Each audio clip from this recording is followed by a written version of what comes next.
Mrs. Young is a 65-year-old woman who visits her general practitioner.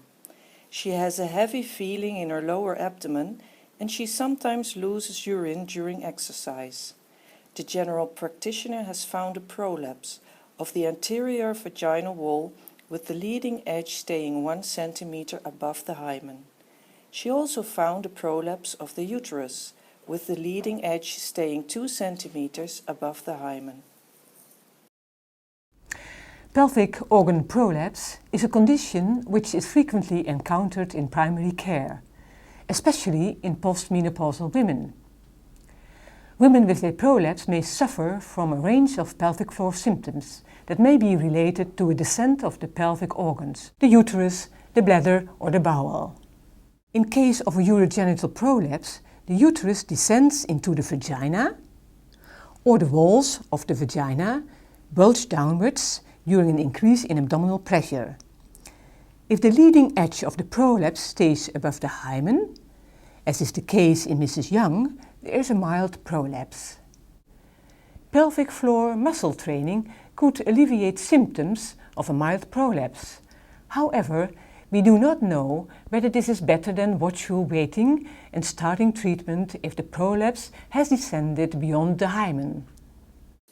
The study question was, does pelvic floor muscle training lead to a greater change in bladder, bowel and pelvic floor symptoms than watchful waiting in women aged 55 years or older with symptomatic mild pelvic organ prolapse recruited from primary care? To answer this question, we performed a randomized controlled trial in 15 Dutch general practices. Women aged 55 years and over with a symptomatic mild prolapse were identified by a screening questionnaire and a subsequent physical examination to assess the degree of prolapse. 145 women were randomized to pelvic floor muscle training and 142 women were randomized to watchful waiting. Participants randomized to pelvic floor muscle training followed an individualized exercise scheme which was modified at each appointment. They were taught to contract their pelvic floor muscles before and during any increases in abdominal pressure, and attention was paid to lifestyle and toilet habits. Participants randomized to watchful waiting received no treatment. Primary outcome was a change in pelvic floor symptoms measured with a validated questionnaire called the PFDI-20, 3 months after the start of treatment.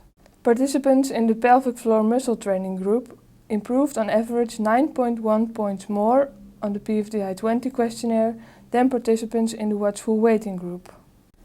Women with a symptomatic mild prolapse who received pelvic floor muscle training showed a larger symptom improvement than women following a watchful waiting strategy.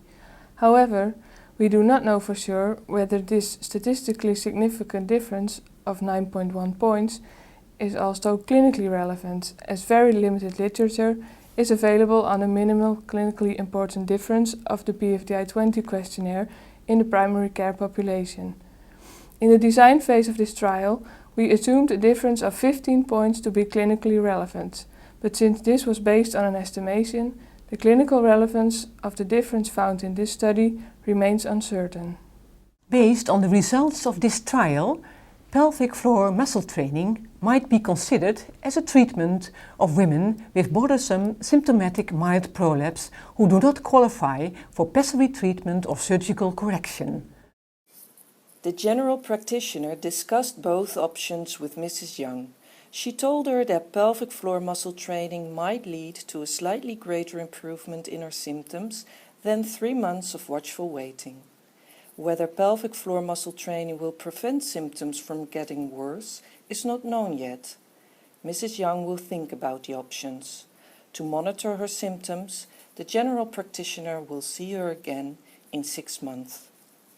We will follow up patients like Mrs. Young in our continuing study on the treatment of pelvic organ prolapse in primary care. Thank you for listening and please get in touch if you have any questions.